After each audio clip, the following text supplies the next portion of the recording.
আমি সারাদিন শ্বশুরবাড়িতে কেন এত কাজ করি, শুধু কাজের মধ্যেই থাকি।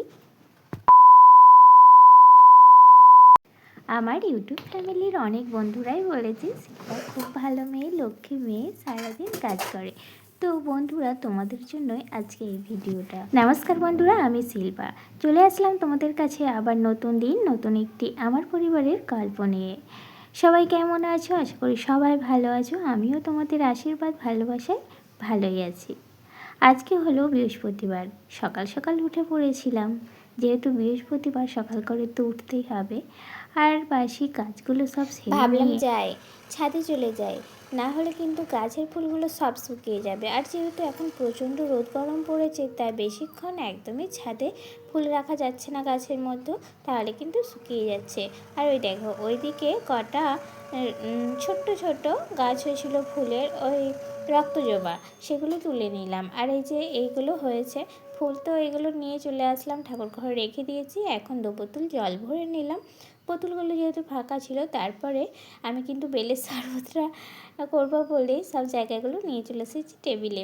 আর বেলটা মোটামুটি পেকেছে, আর দেখি কিভাবে কি করা যায়। কাঁচা বেল হলে সেইগুলোকে সেদ্ধ করতে হয়, যেহেতু এটা একটু পেকে গেছে তো সেদ্ধ করলাম না। আর এই দেখো কোথায় নিয়েছি, তো এই দেখো একদম বেলের শরবত কিন্তু এক্ষুনি রেডি হয়ে যাবে। আমি চিনি দিয়ে দিলাম, আর চিনি দিয়ে ওটা একদম একটু পেস্ট করে নিয়েছি। আর এই দেখো একদম রেডি বেলের শরবত।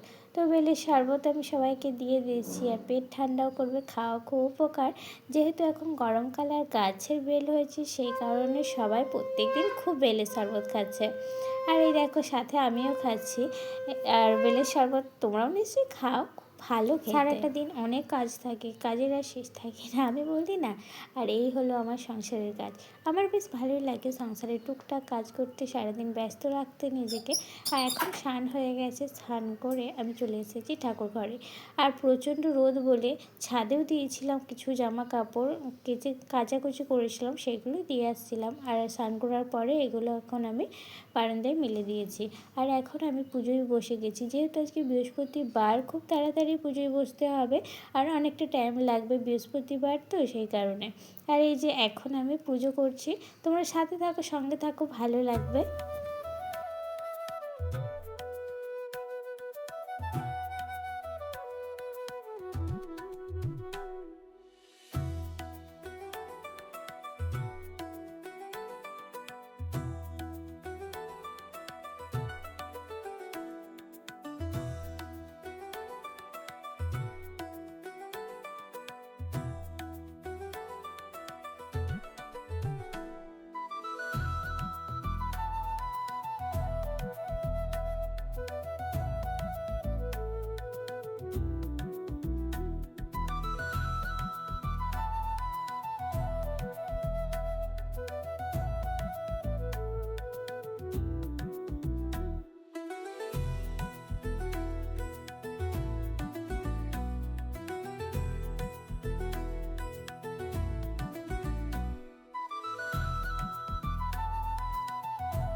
এখন আমার পুজো দিয়ে মোটামুটি কমপ্লিট হয়ে গেছে। নিচে গিয়েছিলাম তুলসী তলায় জল দিতে, ধূপ দিতে আর আলপনা দিতে, সব কিছু দিয়ে চলে এসেছি, সাথে ধুনোও দিয়ে এসেছি।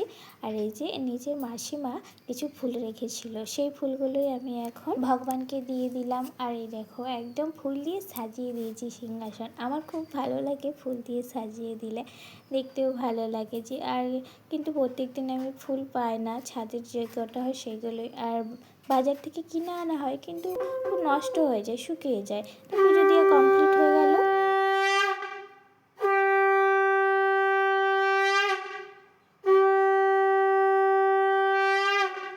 এখন ভগবানের কাছে প্রণাম করে একটু আশীর্বাদ নিয়ে নিলাম। ভগবানকে বললাম তুমিও ভালো থাকো, আমাকেও ভালো রাখো, আর আমার সব বন্ধুদেরকে ভালো রাখো। তো পুজো দিয়ে আমার কমপ্লিট হয়ে গেছে, নিচে চলে এসেছি। আর এখন আমি রান্নাঘরে ঢুকে পড়েছি। রান্না তো করতেও হবে, খেতেও হবে, তাই না বলো? আর এই যে এখন প্রেসার কুকার ডাল বসিয়ে দিলাম, তো ডালটা হতে থাকলো, সাথে কাঁচা লঙ্কাও দিয়ে দিয়েছি। আর এদিকে আমি ভাতটাও বসিয়ে দিচ্ছি, একদিকে ডাল বসিয়ে দিয়েছি, একদিকে ভাত বসিয়ে দিয়েছি। তারপরে চলে এসেছি দেখো নিচে। কোথায় এসেছি, কত শাক বলছিলাম না, অনেক শাক হয়েছে। আর এই দেখো এখানে হচ্ছে গিমাই শাক, আর এই কারি পাতাটা আমি এনে লাগিয়েছিলাম অনেক দিন আগে, তো সেগুলো হচ্ছিল না। তারপরে আস্তে আস্তে একটা দেখছি হয়েছে, আর ছাদে একটা হয়েছে। আর এই যে গিমা শাক, গিমা শাক না গিমে শাক, আমরা গিমে শাক বলি, অনেকে গিমা বলে, গিমে শাক। এগুলো এখন তুলে নিচ্ছি, আলু সেদ্ধ দিয়ে মাখাবো, দারুণ লাগে খেতে। ছোটোবেলায় খেতাম না, এখন কিন্তু ভালো লাগে। তখন তো বুঝতাম না কোনটা উপকার আর কোনটা অপকার, এখন বুঝি। আগে আমার মা বলতো খা খা খা, এখন আমি আমার ছেলেকে বলি খা খা বাবা, খেয়ে নাও, ভালো। আগে আমার মা বলতো মা খেয়ে নে, ভালো, এটা খা। আর এখন আমি আমার ছেলেকে বলি বাবা খেয়ে নাও। তো যাই হোক, এইগুলো হলেই হয়ে যাবে। দেখো কি সুন্দর, পাওয়া যায় না এখন, মানে আমাদের বাড়িতে হয়েছে অনেকটাই, একদম একদম ছিঁড়তে কি দারুণ লাগছে, তাই না? তো বন্ধুরা ফাইনালি আমার রান্না কমপ্লিট হয়ে গেছে। আর এই দেখো রান্না করে নিয়েছি, রান্না করে ভাত দিয়ে দিয়েছি, ভাত সোনার বাবাকে আগে দিয়ে দিয়েছি, যেহেতু সোনার বাবা ডিউটি যাবে তাই সোনার বাবাকে প্রায় দিনই আগে দিয়ে দেওয়া হয়, আমরা তারপরে খাই। আর এই যে আমরা তো সকালে ধরো টিফিন করি, সোনার বাবা সেরকম ভারী কিছু টিফিন করে না, তাই হালকা টিফিন করে, খেয়েই যায়। আর সোনার বাবার এদিকে ভাত খাওয়াতে হয়ে গেছে। তারপরে আমি বললাম একটু কুল কুল ঠান্ডা ঠান্ডা হয়ে যাও, গরম যা পড়েছে।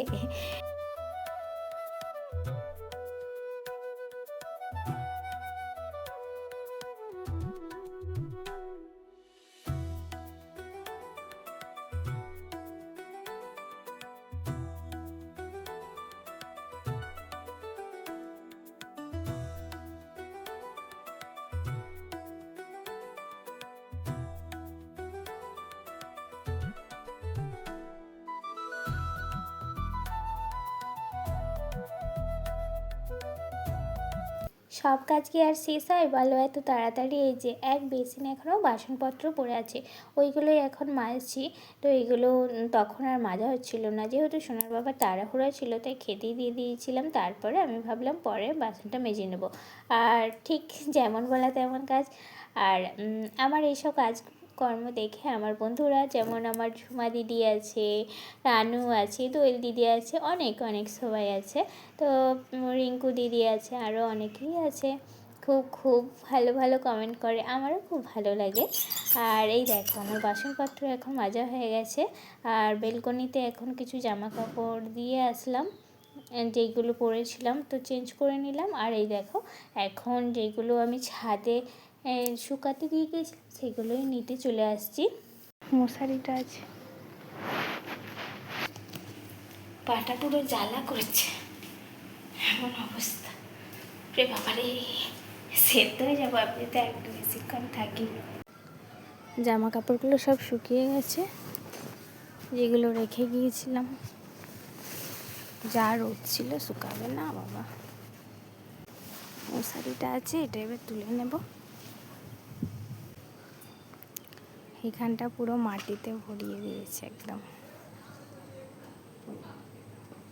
সব কিছুই শুকিয়ে গেছে। আর এই দেখো এই মশারিটা কত দিনের, খুব সুন্দর।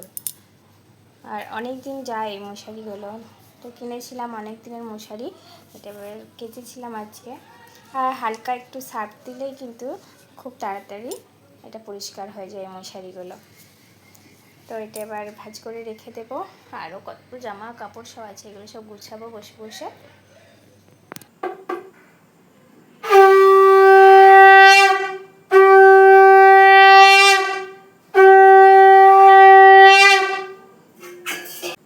বৃহস্পতিবারের ব্রতকথা।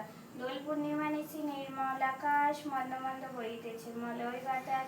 লক্ষ্মী মায়ের লয়ের সাথে দেবনারায়ণ, মলয় পর্বতে বসি করে আলাপন। সেকালে বিনা করে এলো নারদমণি, যুগলে প্রণাম করি কহিলেন তিনি, হেরো মাতা মর্তপানে চাহিয়ে একবার, অন্নাভাবে মর্তবাসী করে হাহাকার।